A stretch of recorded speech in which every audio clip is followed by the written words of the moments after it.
Hello everyone, welcome to another live hangout here at Voice Essentials. A happy Monday to all of you and a happy Sunday to many of you.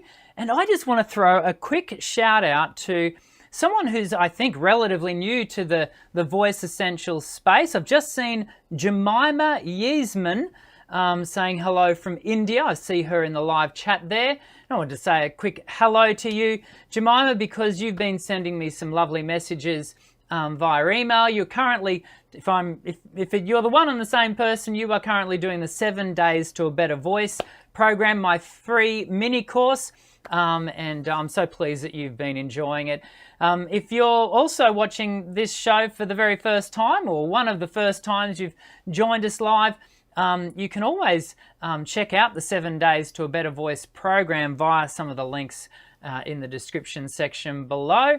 And that's what we do here. We hand out a whole heap of free stuff, and the 7 Days to a Better Voice program is just one of those things.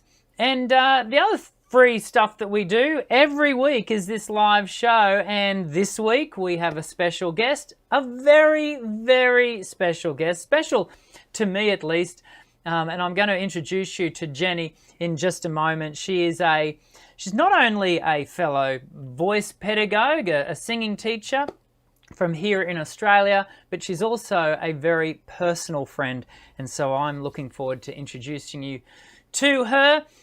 Wherever you are in the world, I hope you are doing well. And I want to say a special hello to everyone who watches the show as a replay. I know so many of you can't tune in live simply because of where Brisbane, Australia is on the planet compared to where you are. Many of you are often still asleep when we're doing the show. So if you're watching the show as a replay, as the majority of you do, then I want you to know that you are welcome, and it's always good to have you tune in.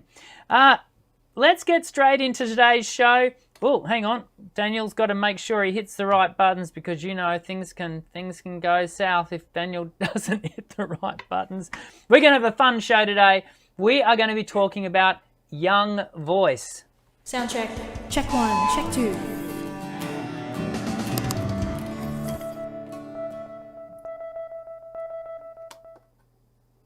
Hello, my friend. How are you? Hey, mate. I'm great. Great to see you. And great to see you. It's so good to have you on the show.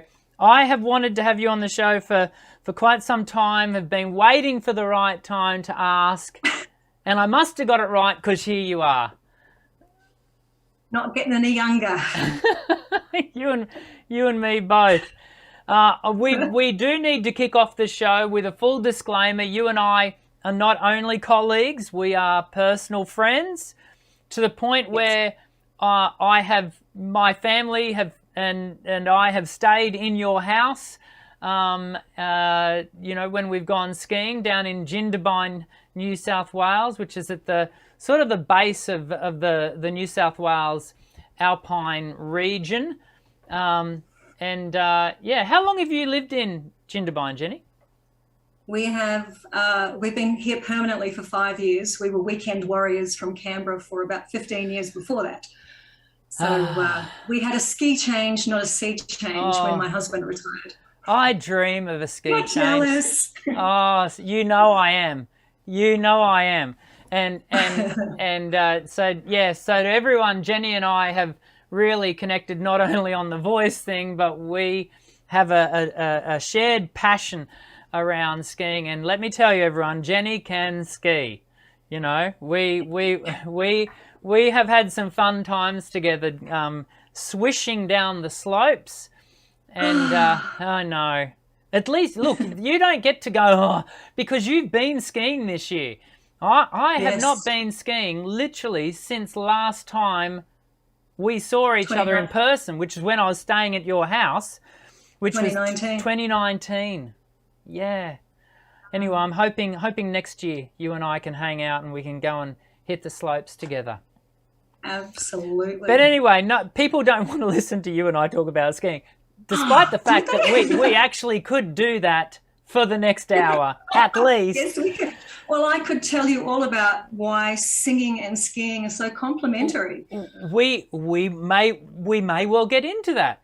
We may well. But before we do, tell us a little bit about your journey as a singer and into becoming a singing teacher.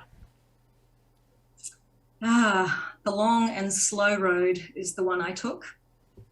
I've always sung. I've always taken singing lessons as a hobby. And I finally got around to getting my AMSA, which is my AMEB associate diploma in 1993. I tried the first time when I was pregnant with my son, and apparently things didn't work the same way when I was pregnant. So Funny that. In 1998, I got dared to give someone a singing lesson. I had been contemplating it for a while, and I was working in admin. I had 2 children, and someone said, "You're going to teach me how to sing." And I kind of looked at them and went, okay. So they said, "No, I'm going to come to your house once a week. I'm going to pay you so much money, and you're going to teach me to sing." So I went, just like coming on the show, I went, yes, okay. So she came along for singing lessons, and I just kind of knew what to do. She got better. She then recommended me to some other people, and they came along and they got better. And it was just, I was so in the moment when I started to teach that it really planted the seed of wanting to do this permanently. I then started to go to ANAT's workshops, so the Australian National Association of Teachers for Singing. My very first workshop that I went to with the inkling of becoming a teacher was Janice Chapman. Yeah, okay. And I just remember how full of joy I came back from 3 days of watching her teach and inspire. And there was no stopping me from there. So from then on, it was sort of balancing out a little bit of full-time, part-time work, a lot of children, and teaching part-time. So I used to teach on a Thursday evening, and then the kids and I would take the money that I earned, we'd go and spend it on McDonald's. They were great days. Paying it forward is to McDonald's. That's paying it forward to McDonald's. And then in 2010, I quit. Sort of found that balance with the kids being old enough and feeling confident enough to step away from having a full-time job, and stepped away and worked for 5 years at Canberra Girls Grammar, teaching the lovely young singers at Girls Grammar, and ended up with a sort of private studio and teaching part-time at the school. So wow. That probably creates a really nice little segue into the topic that you and I sort of landed on discussing today, and that is talking about young voice. And you know, I know that we have a number of younger singers who watch the show and are really passionate about developing their voice. So I guess probably what we should do to start is really define or frame up what we mean by the term young voice. What do you see that parameter as being? I think there are 2 parameters: the parameter of the child up to the age of puberty, and the age of puberty through to, the early 20s. The voice doesn't stop growing until, the cartilage doesn't harden until you're in your early 20s. And going back to Janice Chapman, I remember her working with this beautiful bass baritone who was only 21. And she looked at him and she said, "What are you going to do with your voice until you grow up?" And he looked at her and went, "What do you mean?" And she said, "Your voice will not settle until you're at least 27. And I can picture Janice the way she would have delivered that. For those who don't know who Janice Chapman is, Janice Chapman wrote a song called "Singing and Teaching Singing." Is that the name of the text? I'm trying to see it from my Yeah. Yeah, Singing and teaching singing. Yes. And it's had a number of re-releases and new editions. And anyway, Janice is an Aussie singing teacher who now is in the UK, but she is a world-renowned classical singing teacher, and she certainly has a way about her, and so I can really see her delivering that. It's a funny thing, isn't it? Because a lot of us think that once we sort of hit the age of 15, 16, the voice has hit what's technically referred to, certainly in the body, mind and voice, emerging adult voice, and which is, you know, we can kind of start to hear in the ages of 15, 16, 17. And we go, oh, thank goodness, my voice change is over, you know, particularly young men. And they go, oh, but I can honestly say, and this is just not my observation of students within my own studio, but of my own voice, it really wasn't until my late 20s, early 30s where I went and it suddenly occurred to me, wow, my voice is stable. Like I can rely on it doing what I'm asking of it. And it's simply because I had come of age vocally. Can I also add in there, you also had stable hormones, unlike 50% of the population. Yes, that is an important point. Mind you, it could be argued that I didn't have stable hormones through puberty. Nonetheless, the point being is that, yes, the female voice is obviously far more buffeted by hormonal flux than male. Yeah, and I have to point out that today is World Menopause Day. Yes. So when talking about today is World Menopause Day, and it's all about opening up and talking about the effects of menopause on women. And I am just finishing reading Singing Through Change. Yes, yes. And my voice ain't finished changing, I can tell you now. It's a big there is this constant journey of renegotiation for women throughout their life with their voice. Yes. And yes. But we won't go down that rabbit hole today. Let's direct ourselves to the young voice, and maybe we can talk about some of those hormonal, influences that the younger voice would experience. What do you, and I think it is, I would venture, and how do you feel about this? I would venture, so you talked about it as being two categories, sort of pre-puberty, post-puberty. I would venture a third category, and that is puberty. During puberty. How do you, and I don't teach a lot of young voice much these days, and so I want to really be directed by you. But what do you find are the main differences that you would see over those 2/3 stages that you would see developmentally for a voice as it's growing up? And you feel free to nominate male or female as we go along.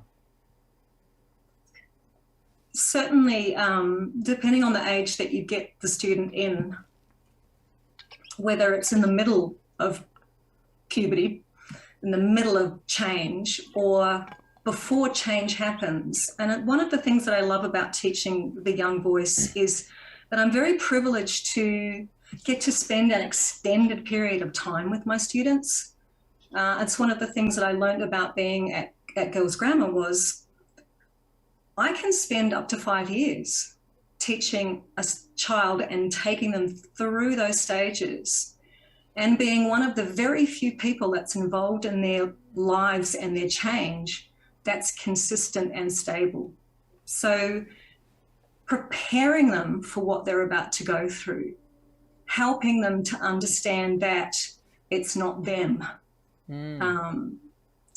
Girls, and I don't want to put you in an awkward position, but talking to girls about what happens to them as they go through their monthly cycles, they don't have any idea that hormonal change affects their monthly cycles, affects their vocal folds. Yeah. Cramps affect their vocal folds. So by edging into talking about, and because I'm a female, I can do that easier, I think, than possibly you can. Correct me if I'm wrong, if that's particularly uncomfortable for you to talk about. No, it's not. It's certainly not uncomfortable for me. What I tend to do if I feel that, because we do know that around about 30% of women will experience a significant impact of their menstrual cycle on their voice. So if I think I'm observing that in a younger singer, someone who is under the age of 18, typically I will venture that topic with a parent in the room. So I'll have that conversation. I'll generally ask to talk to the parent first, and then, with their permission, have the student re-enter the room and us have a conversation about that. Because like you, I think it's a really educational thing for us to discuss. But yes, there are perhaps some things that as a male singing teacher I have to be a little bit more observant of. Yeah. So teenagers are hard enough on themselves as it is. If they're coming for a lesson every week and 1 out of those 4 weeks their voices don't run smoothly, and they start to either get frustrated with themselves, so to be able to bring that topic into the conversation and go, well, maybe let's not be so hard on yourself this week, or it's kind of a gift that I get given to walk these students through. The other thing that I think is really important when guys are going through breaking voice, testy pops as I call them, is to really talk to the parents and tell them not to laugh. Please do not laugh when your child goes through this phase, because it can be so soul crushing for kids who have no control over what's happening to their voices, to have people laugh at them. It's interesting, isn't it? I agree. I think there's nothing more soul-destroying for a young man to be laughed at in the way they're using the voice.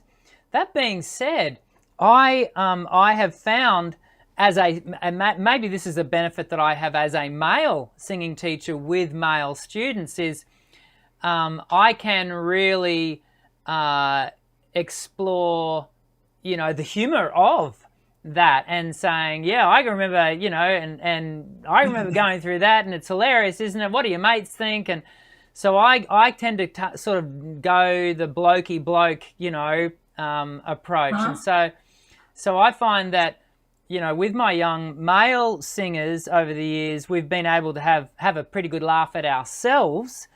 And I think that in part is helpful to young males as they're going through. And let's just clarify for people who are watching, which I think would be good for us to clarify, that because a lot of people do sort of know that young men are going through voice change and don't realize that young women are also experiencing change in their voice. How would you identify, those changes? We typically identify that classic yodeling break that we hear in the young male. What do we tend to hear in a young female voice that is going through puberty? The major cues for me are a breathiness or a chink in the voice, which has never been there before and all of a sudden appears. And where did that come from? Yeah.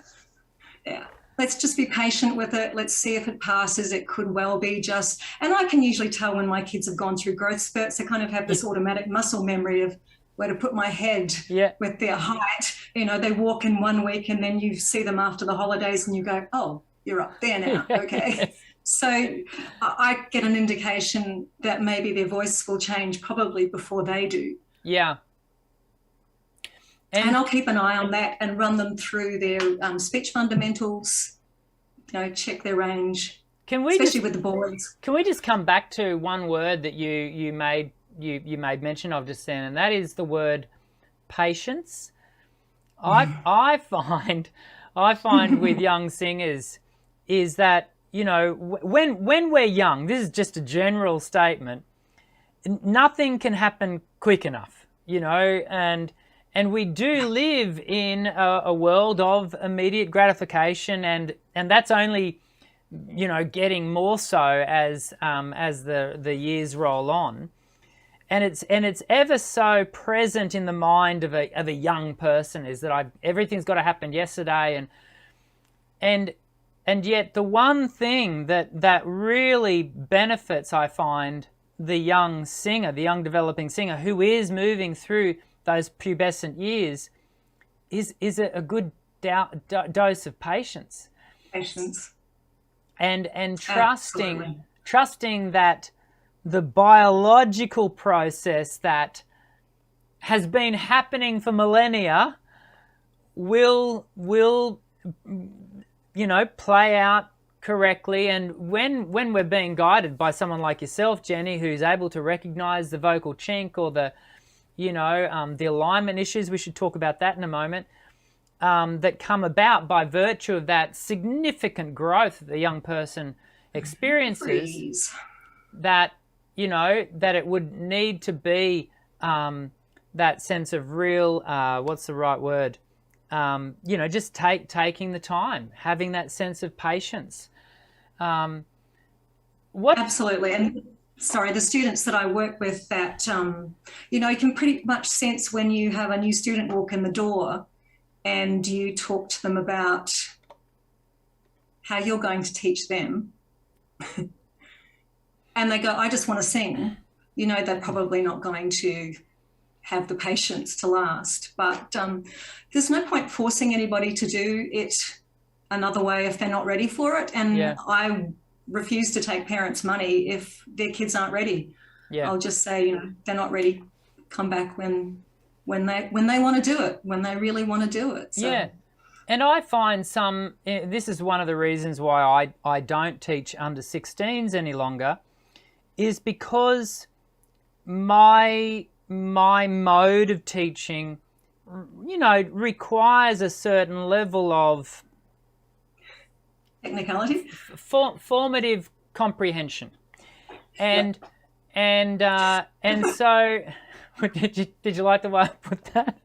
I was actually thinking about the way that I teach, which is more primitive. So I'm operating. No. I think it's horses for courses, because often the conversation that will take place with a parent who inquires, they say, "Oh, shouldn't they be getting lessons?" No. That's not what I'm saying. I'm just not the right teacher for the under 16s. And so I actually have a colleague here in Brisbane who I just send them on to her, and she's fabulous with the younger ones, like just so much better, at teaching really young singers comparative to me. And so it is important that you do find yourself, if you're a young singer, you find yourself with a teacher who is really passionate and informed, and it works with, younger singers all the time. And quick. You have to judge what mood they are when they walk in the door. And if you've got a song prepared for them and they've had a bad day, then you got to be quick about changing that repertoire. Yeah, exactly. You tie into what they're feeling at the time, and it works wonders. So let's talk about, excuse me. Let's talk about alignment, because, of course, the larynx itself during puberty is going through significant change. Growing, in the case of a young man, is growing up to 2 to 2.5 times its original prepubescent size. So that's pretty significant. Huge. But everything else about the frame, that human being is going through drastic change. What do you observe, and how do you deal with your young students? What do you do, to help them start to inhabit this new shell? I have, for the last 6 years, been working with a technique called Feldenkrais Technique, and it's about putting the body into alignment without too much muscular use, I guess. It's about stacking the the skeleton. But the one thing that I teach all my students, whether they're 8 or 80, is the basic Feldenkrais tripod, which is the 3 points of the feet which form the tripod. And if you can find your tripods on your feet and bring your body above those tripods so that they're equal, then the skeleton naturally stacks on top of each other. So it doesn't matter whether you're in a growth spurt, out of a growth spurt, or if you've been sitting down all day hunching over your computer, your iPad or your phone. Stacking on a tripod will bring the body back into a beautiful alignment for the voice to run free. Is that something that you really note in particular to the use of devices? Is that something that over the years you've really started to notice a significant change into postural, alignment? The head poke, so the forward head motion more than anything. The shoulder slump, the T-Rex arms. I haven't seen the T-Rex arms before. That's great. It's like, I don't know how these elbows work, but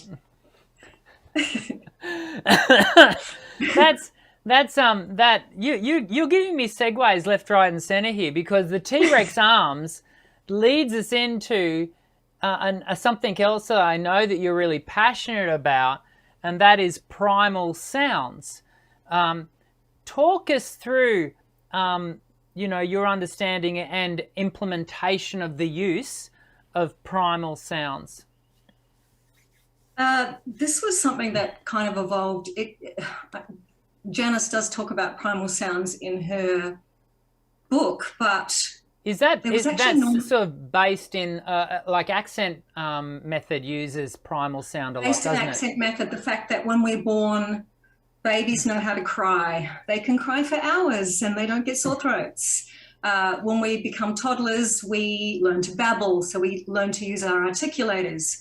We learn to squeal and scream and throw tantrums, and they don't get sore throats. So the whole objective of taking a child, and at some stage between the age of 4 and 7, they get put into schools, they get told to be quiet, they get sat on the floor where they curl their spines, and all their alignment and their postural support goes out the door.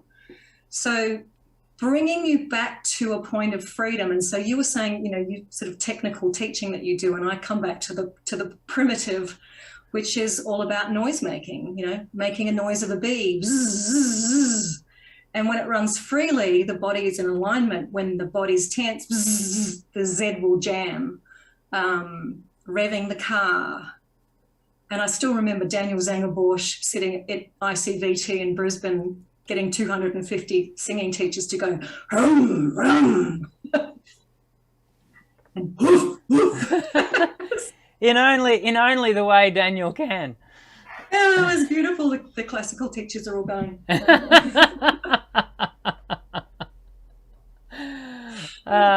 He did have some fun that afternoon or morning. I can't remember. Anyway, yeah. So how do you use that? So you're actually using Primal Sounds as a way of connecting with a sense of voice. A way of play and a way of spontaneity. Normie Rowe, way back years ago when he was doing Les Miserables, talked about the fact that kids no longer have the natural spontaneity to be loud. Moving to Jindabyne, where most of my kids are from really active outdoor activities, and including skiing and singing, and why singing is complementary to skiing, is you have to have your core activated. And everything below your belly button is moving and everything above it is still. So the whole objective behind spontaneity and sound is that your body isn't preparing. It's just there for you when you need it. And the kids who have the most difficulties, the one who can't let out a good hearty yee-haw, if you ask them to yell it to you in the classroom, they just go, oh, I can't do that. I can't do that. that's when this gets in the way.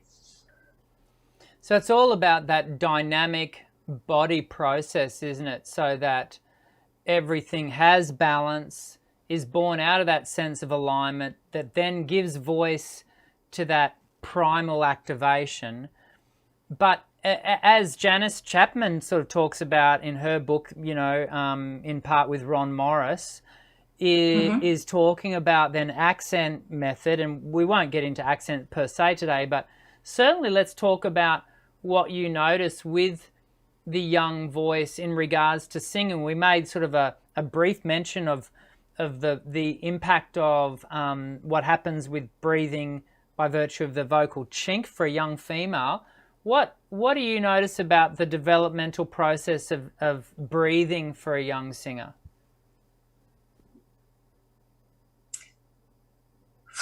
The developmental process of breathing with the singer is tied into their nervous system for most of them. So much anxiety in young people today, which moves your breath up. So really, a lot of the work that I do, and I know that you and Sharon have talked about our wonderful fit balls. Have you gone out and bought one yet, Dan? I haven't got a fit ball in the studio. Do you know what?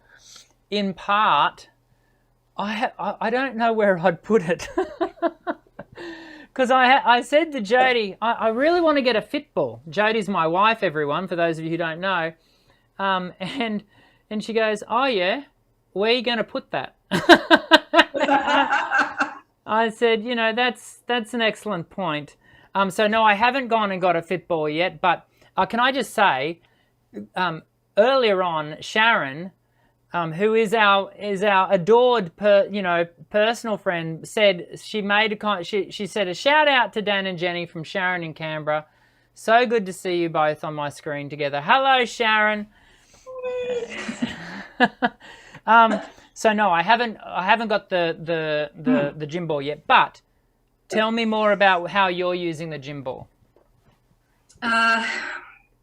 Putting the kids on the fit ball with both feet so that their tripod now becomes their butt on the ball and their 2 feet. And either a bouncing or a swaying just isolates the core from what sits above it. And from a structural perspective, you do not want any tension in your body throughout. Now, I was a terrible singer. I swear I do not know how I got my diploma. I had so much tension in my body, so much tension in my jaw. And when I get nervous, the first thing that happens is that these muscles here get tight.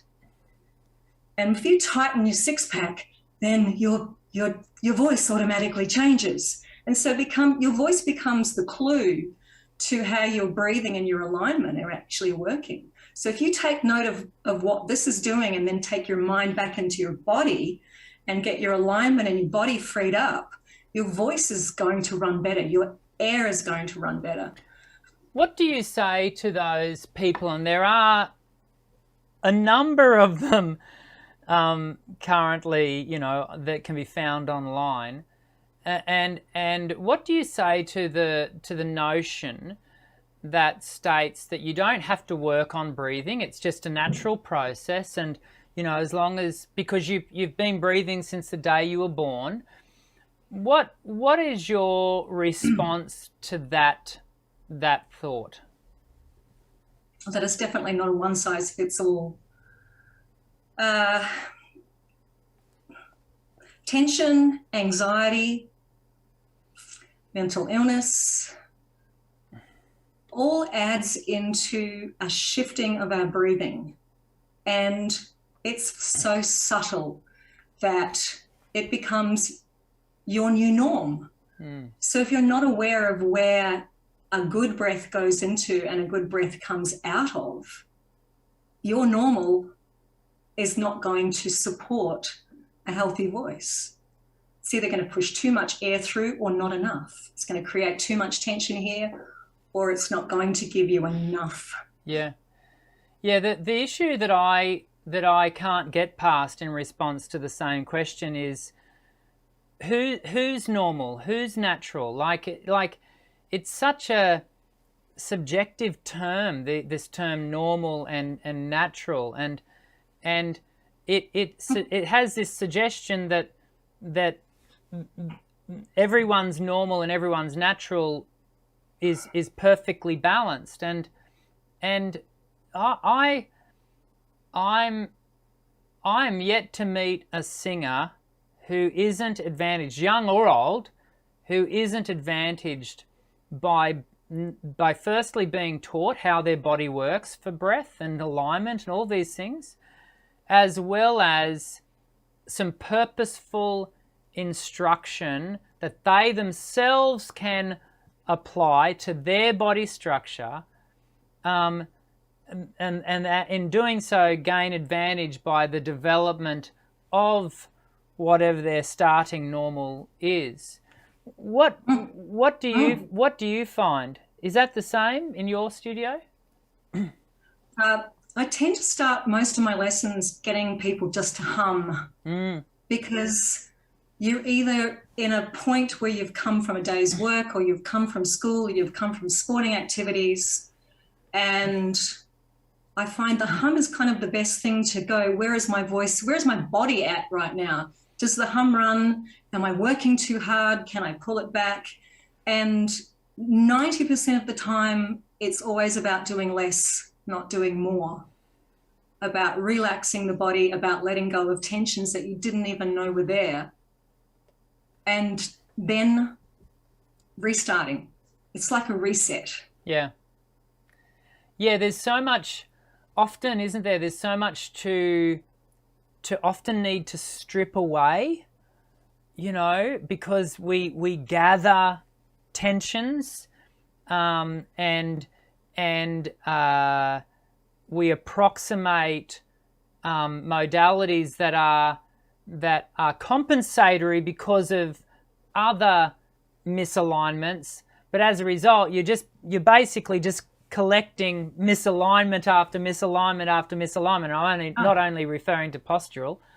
And so what I find is that when we strip that all away, we're removing tension, we're deconstructing, it's all with the view to reconstruct. However, in that reconstruction, it's a very vulnerable process to go through, isn't it? For any singer, young or old. But the one thing that I think young singers, you know, do struggle with is vulnerability, because they're already going through a highly insecure process. How do you find you help young singers move through that vulnerable, insecure process? By bringing them into an environment where nothing is wrong. Yeah. There is no wrong. There is experimentation, there's fun. We're a little science lab sometimes, but to get the best voice is to get the easiest motion, the easiest effort. If the body is at its most neutral, it's going to give you the best voice. And so most of my lessons are about stripping things away, not adding things in. And the more you strip away, the better your voice is, the better you feel. It's like the voice is part of you. You're not trying to push it to the back of the room. And by getting kids to relax into their voice and accept what they hear, it's just such a beautiful journey. God, I hate that word. Don't we all hate that word, journey? Journey.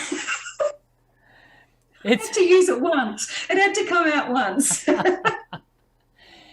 I think, you know, I can appreciate it is an overused term.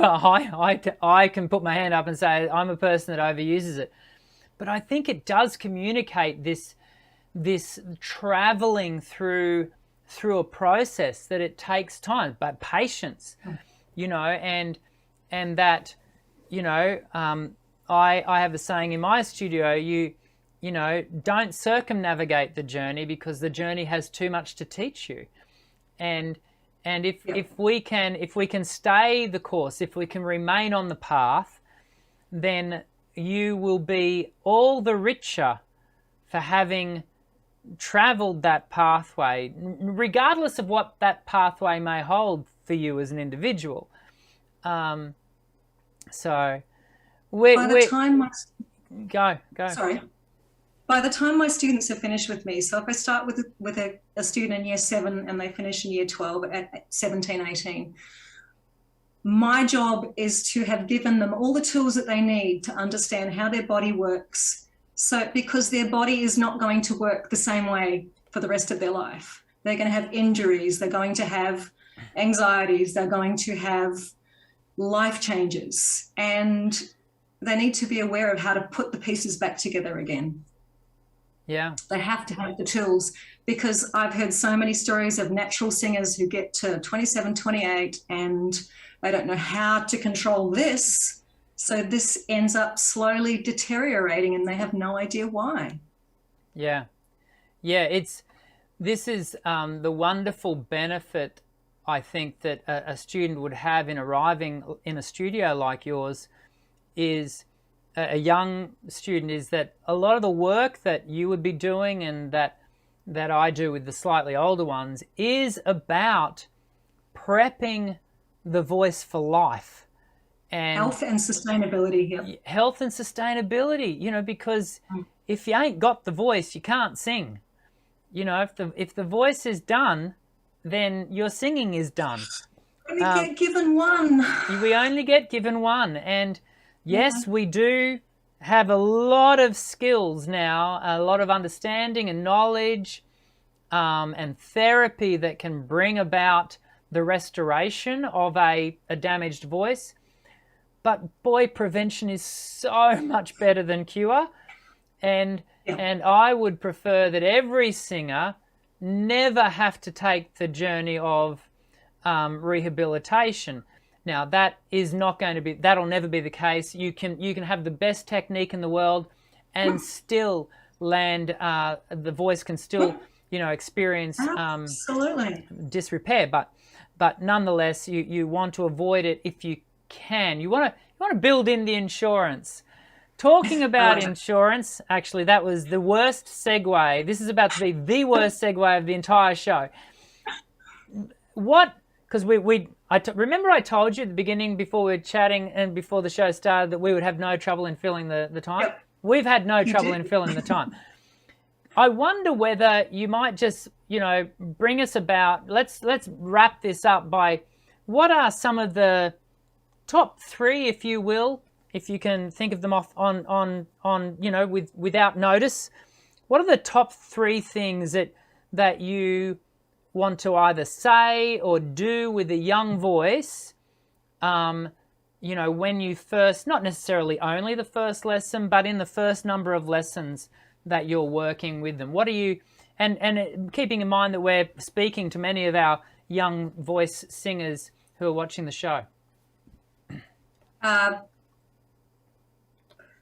Check in on your body when you start singing. I always start my singing with a breath out, not a breath in. And we get to the bottom of that breath and we feel like we've run out of breath, but in fact we're at neutral. Try singing on neutral. Try working towards making sound easy, not full of effort. But mainly just checking in with your body. Where is my support coming from? Where is my chest open? Am I easy? So it's all about moving. Like, sound should feel easy. We should start learning a song and it's hard because we're learning all the technical right brain, left brain stuff, and it moves towards easy. And those are the steps that I encourage all my students to go through. Each new song you learn starts with effort and moves towards ease. Is that 3? I didn't count. I wasn't counting because it just sounded like one really sage thing to say. Yeah. If sound is not easy, then there's a blockage. Go look for it. Yeah. And more often than not, the blockage can be found in the very things that we've talked about today, can't it? In alignment, which has an impact on our breathing and our capacity for primal sound. As our wonderful friend Pat Wilson says, tension murders sound.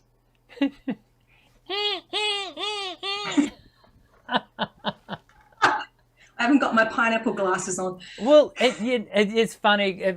for those watching, Pat Wilson is a really well-known My idol. music theatre, specifically music theatre singing teacher here in Australia, and she always wore.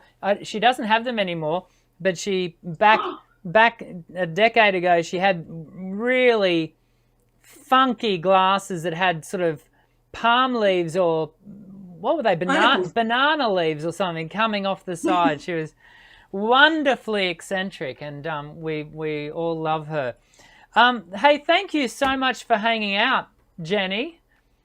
Thanks for making my Monday afternoon. It was great. It was good to have, and you know, I'm hoping next year that I get to come down and hang out with you and hit the slopes and I was recalling today too that, you know, when I was down there in 2019, I had the opportunity to sit in on a lesson and watch you teach, and I think Brooke might be watching. I'm hoping she is. Ah, well, if she is, hello, Brooke.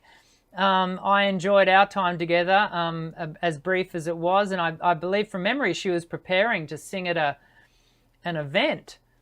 Yes, she was. She just finished year 12. She's just done her HSC. Wow. And she's just wonderful. She's gonna go far, that kid. Well, I'm hoping that she's still singing, because she had a wonderful voice at the time. And so, anywho, it was so good to hang out with you. Do you have any parting words of wisdom? Well, sing, ski. What more can you ask for? Sing, ski. That's all too good. Sing, ski, rinse and repeat. That would be my dream life. Wasn't that so good to just have Jenni hang out with us for the last 40 minutes?